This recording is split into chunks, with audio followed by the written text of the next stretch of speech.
Hello ladies and gentlemen, Ames Games here, coming at you with our very own Rage 2 beginner tips and tricks video. We're going to be going over everything from what happens when you pick your character to basic combat techniques, as well as where to get the best starting gear to get a really good kickstart to your playthrough in Rage 2. Where there isn't much character customization in Rage 2, you can pick either a male or a female, but be careful, if you pick the male like I did, the female dies.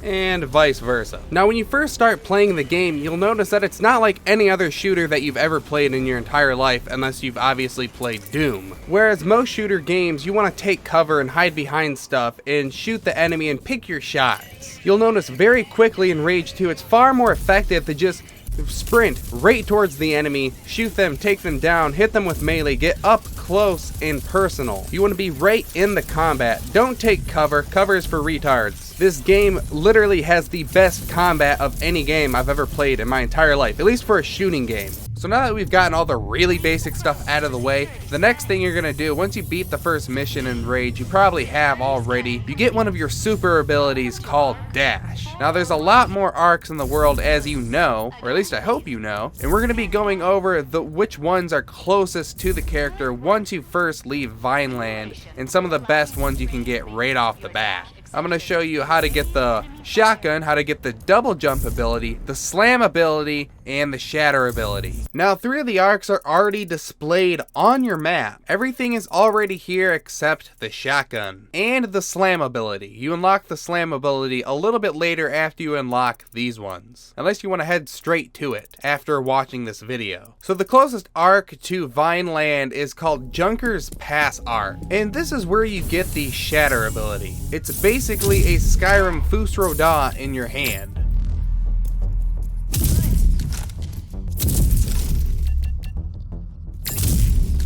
The next one is the Canyon Cove Arc. Now this one is probably going to be one of the most, probably the second most important arc you can get, because this is the Defibrillator Arc. It's basically your second life. And then when you upgrade it, you can, get more bonuses, get more health when you defibrillate yourself. Personally, this one was a little confusing for me because I thought you just had to press the buttons, but basically the buttons that you need to press pop up. And you wait till the outer circle closes into the inner circle, then you press that button. I believe each one restores approximately 10% of your health. Now we've got one more arc we need to go to before we do something a little different, because the arc after this one is more of a hidden arc that you don't even notice that you're gonna go to. But before you go there, you might notice in the top right corner of this video, there's an annotation that could take you to another video of mine, and I show you how to get the Doom BFG 9000 gun. It's only a 2-minute long video. You might want to watch it later, and if you haven't already, make sure you subscribe for more awesome Rage 2 content. Back to the video. What you're going to want to do now is head towards the Great Crack Arc, just left of this arc. Now the ability you unlock in this one is the double jump, and it's named the Grav Jump because it defies gravity, obviously.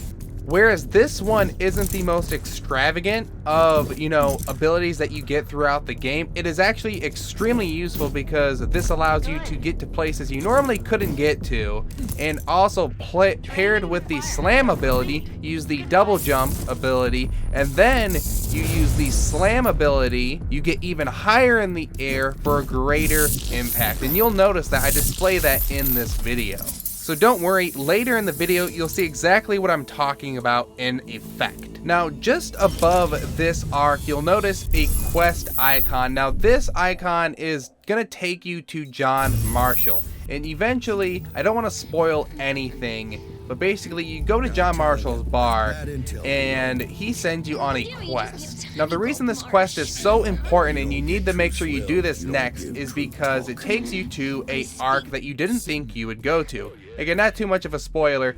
I didn't want to spoil any of the actual story, but without spoiling anything, it takes you to an arc underground. Now the arc is Arc 402A, and the reason this arc is so awesome is it gives you the legendary shotgun we've seen in all of the promotional videos. Now this shotgun is it's a normal shotgun, but once you aim down the sight, the gills pop out and it turns into a frickin' shoulder cannon, man. It is ridiculous. So far, it is like my favorite weapon to use in the game. So by this time, your arsenal is pretty varied. You've got a lot of abilities, and you probably already feel a lot more powerful. Now, this last arc we're going to be going to is called the Scar Ark. But real quick, before we actually go into this arc, look at the damage we are doing to these people. So we look from the beginning of the video, and you know, you're killing enemies with your gun. The gunplay is fun, it feels good, it's got all the perks, but now you've got all these abilities. You've got overdrive, you've got shatter,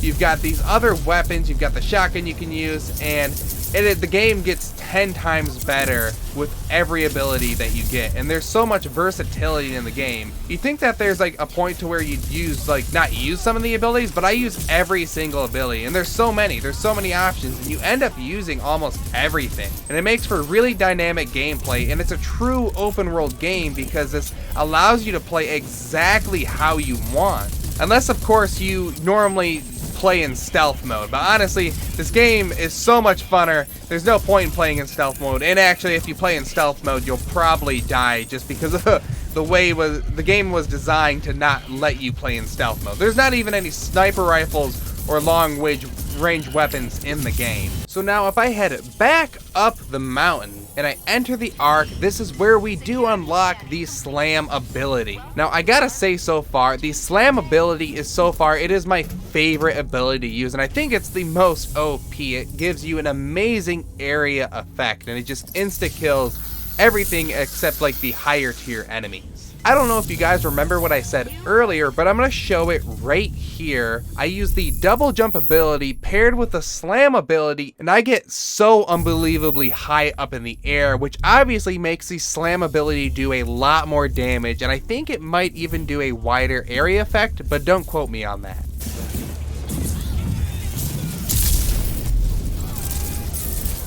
Did you guys see how freaking amazing that was? Enemy guts splattered everywhere. Moving on from the arc abilities, which is the main, majority of the video and the main purpose of the game, because how do you have more fun? Well, you unlock new abilities. Now, what I noticed is I overlooked a lot of stuff in this game. Now, I was so focused on getting the arcs, getting from one location to the next, getting these arcs, getting my new abilities, my new weapons, all that shiznit, progressing the story. What you really want to make sure you're doing is every time you clear out an area, make sure you loot everything. Whereas there's not going to be a cool weapon that you're going to pick up or a new ability, the parts and the ammo to refill your ammo, because there's been a couple times I've ran out of ammo in the game. It does happen, but as long as you stop to loot, you'll never run out of ammo. And as long as you stop and, get all the gear parts so you upgrade your abilities, that's what that stuff is really for. You want to make sure you take your time, pick up everything. This isn't a looter shooter, but there is loot you want to pick up, like junk, because just like in Fallout, the junk in this game goes towards fixing up your vehicles, I think repairing them, definitely upgrading them, upgrading your shotgun, upgrading some of your abilities, depending, like if you pick up Feltrite, and then you can buy other stuff with Feltrite as well, and then you can buy cheat codes and other things with the money you pick up in the game. So make sure you're taking your time. I know the game's a ton of fun, but when you're done, you're clearing out an area, make sure you pick everything up.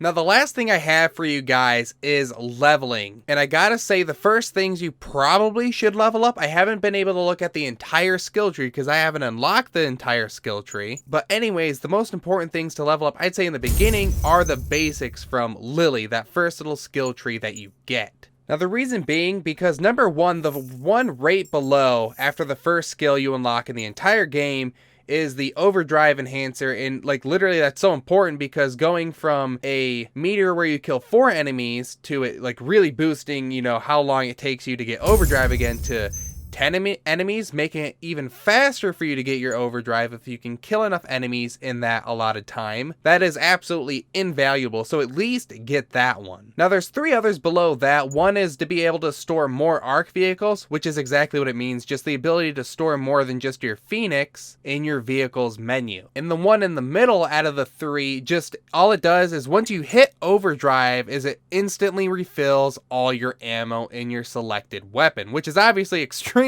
important and extremely valuable, because you don't want to hit overdrive and then have to take that annoying amount of time to reload your weapon. I mean, that's precious time you could spend killing enemies. And And the last one I'm kind of meh about because all it does is it shows you an arc of where you throw their grenade, which is kind of useful, but I don't use grenades that much. I mostly just use my wing stick. So I'd say that one is definitely personal preference, but I highly recommend getting the other ones unless you're fine with only having the Phoenix throughout the rest of the game.